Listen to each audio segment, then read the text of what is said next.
सर्वांना Rupali delicious kitchen मध्ये आपलं स्वागत आहे। आज आपण मराठमोळी अशी थाळी बघणार आहोत। अगदी कमी साहित्यात पण अगदी रुचकर आणि जिभेला चव देणारी अशी थाळी बघणार आहोत, पारंपरिक अशी।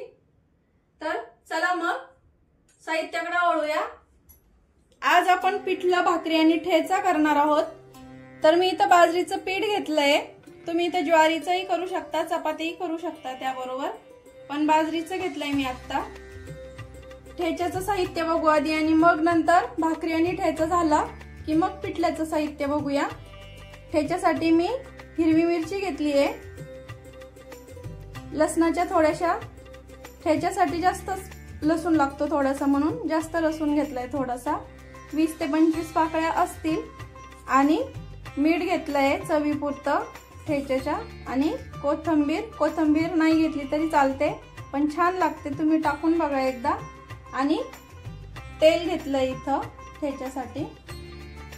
तर चला मग भाकरीला सुरुवात करूया। आधी आपण भाकरी आणि ठेचा करून घेणार आहे।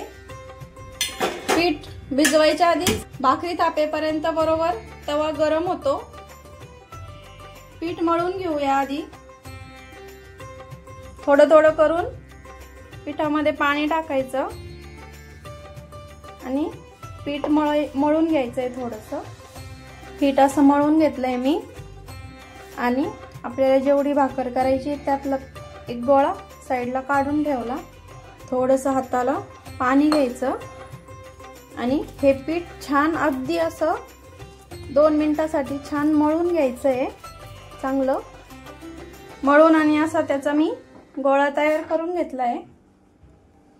आणि भाकरी आता थापून घ्यायची आहे। खाली आधी थोडंसं पीठ टाकायचं आणि आधी एका हाताने हळूहळू थापायची।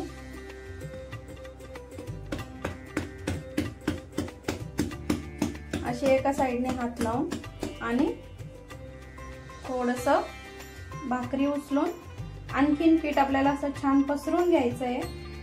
आणि आता दोन्ही हाताने हाताला थोडंसं पीठ लावायचं आणि असं छान भाकरी थापून घ्यायची। तवा पण गरम झालाय आता, आणि भाकर आपल्याला म्हणजे इतकी पातळ करायची आहे। भाकरी पातळ असली की छान लागते खायला। पाणी लावून घेते मी,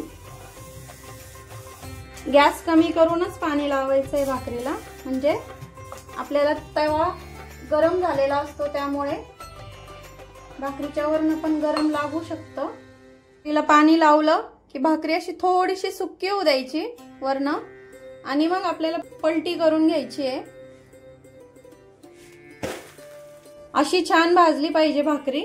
आता मी गॅस मीडियम करते आणि मी तवा लोखंडी घेतलाय, त्यामुळे मी कमी गॅसवरच भाकरी भाजून घेणार आहे।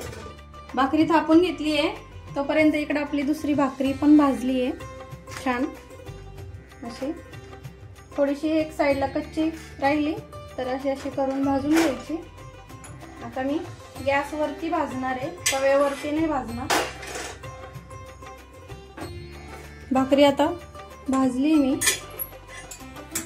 काढून घेते आणि दुसरी टाकून घेते। ज्या तव्यात मी भाकरी केली आहे त्यामध्येच आपण आता ठेचा करून घेणार आहे। आधी मी 1 चमचा तेल टाकून घेणार आहे। हिरव्या मिरच्या टाकायच्या आहे, 2 मिनिटासाठी झाकायचे आपल्याला त्या, जेणेकरून त्या अंगावरती उडणार नाही। आता काढते मी झाकण।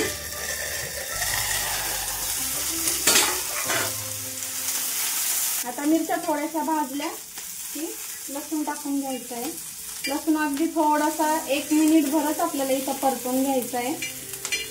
आणि गॅस बंद करते आणि चवीपुरतं इथं मीठ टाकून घ्यायचं। गॅसच्या खाली मी आता इथं तवा उतरून घेते एका कापडावरती, आणि आपल्याला ह्या असं तांब्या घ्यायचा, पेला घ्यायचा किंवा तांब्या, आपण पाण्याचा जो तांब्या असतो तो घ्यायचा, आणि एका हातात सांडशीने किंवा पकडीने घट्ट पकडायचा तवा आणि असा रगडून घ्यायचा आहे। गरम गरम मिरच्या असतानाच रगडायचा, त्यामुळे मिरच्या छान रगडल्यात जातात। ठेचा छान रगडल्यात गेलाय। आता सगळ्यात शेवटी हिरवीगार अशी कोथिंबीर टाकायची आणि हे पण रगडून घ्यायचे आपल्या याच्या बरोबरच। तुम्ही बारीक कट ही करून टाकू शकता, पण अशी रगडून जी चव लागते ना तर ती अगदी अप्रतिम लागते। ठेचा रगडून झालाय। आता तवा मी आता गॅसवर ठेवलाय आणि आपल्याला हा ठेचा आहे ना थोडासा परतून घ्यायचा आहे तेल टाकून, त्यामुळे त्याचा जो तिखटपणा असतो तो पूर्णपणे बराचसा म्हणजे कमी होतो। तुम्ही लवंगी मिरच्यांऐवजी पोपटी कलरच्या ज्या मिरच्या असतात त्या पण घेऊ शकता ठेच्यासाठी, त्या अगदी कमी तिखट असतात। ठेचा अगदी 1 मिनिट परतायचा आहे आपल्याला। आता गॅस बंद करते आणि पिठल्याच्या तयारीला लागूया। आता ठेचा मी आता काढून घेतलाय वाटीमध्ये। आता आपण पिठलं करून घेऊया। पिठल्यासाठी 1 वाटी डाळीचं पीठ घेतलंय, 1 मीडियम साईजचा कांदा, लसूण आणि मिरचीचा ठेचा तयार करून घ्यायचा आहे आणि कोथिंबीर घेतली आहे हिरवी। फोडणीसाठी मोहरी, जिरं, पोटाला बाधू नये म्हणून ओवा घेतलाय, हळद आणि हिंग पण पोटाला बाधू नये म्हणूनच हिंग पण घ्यायचा असतो, अगदी चिमूटभर घ्यायचा हिंग। तर मग आता मी ठेचा तयार करून घेते हिरव्या मिरचीचा आणि लसणाचा। हिरवी मिरची आणि लसूणचा ठेचा केलाय, कांदा पण कट करून घेतला। आता फोडणीसाठी 3 ते 4 टीस्पून आपल्याला इथं तेल टाकून घ्यायचंय। तेल हलकं गरम झालं की पाव चमचा मोहरी, मोहरी तडतडली, पाव चमचा जिरं,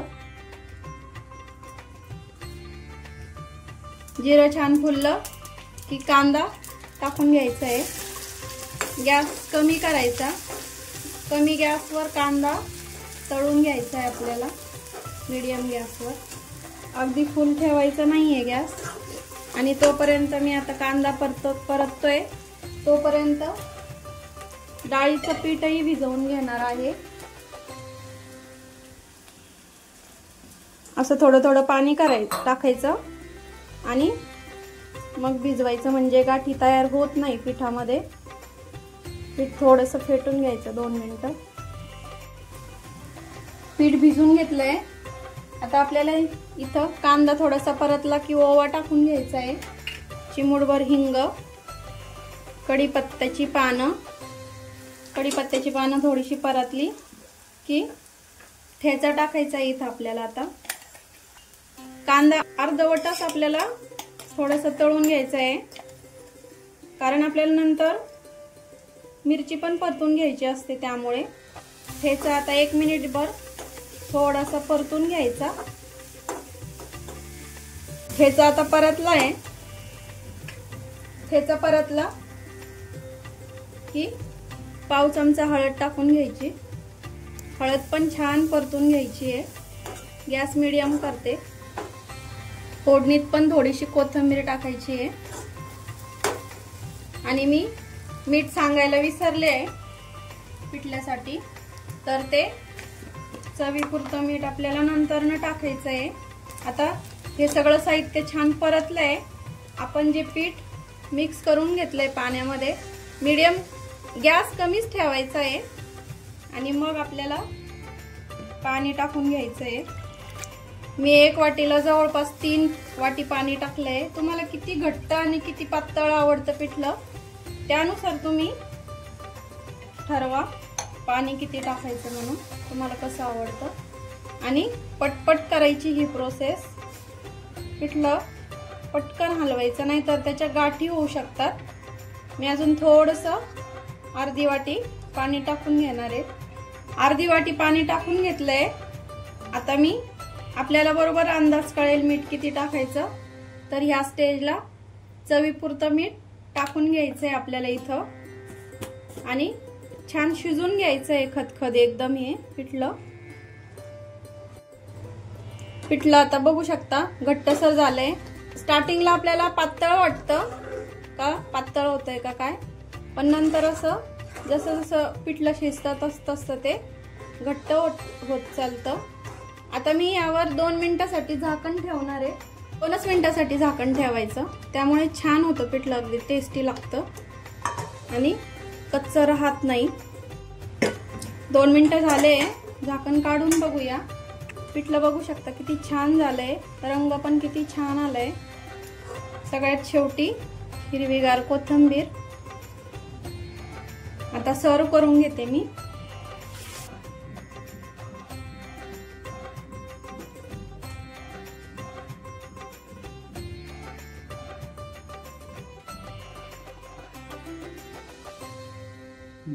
आपली अशी गावरान पद्धतीची थाळी तयार झाली आहे आणि पिठलं सर्व केलं की त्यावर थोडंसं कच्चं तेल आणि ठेच्यावर सुद्धा त्यासोबत मस्त कांदा, भाकरी, पिठलं, ठेचा, एक नंबर गावरान पद्धतीचा असा बेत तयार होतो।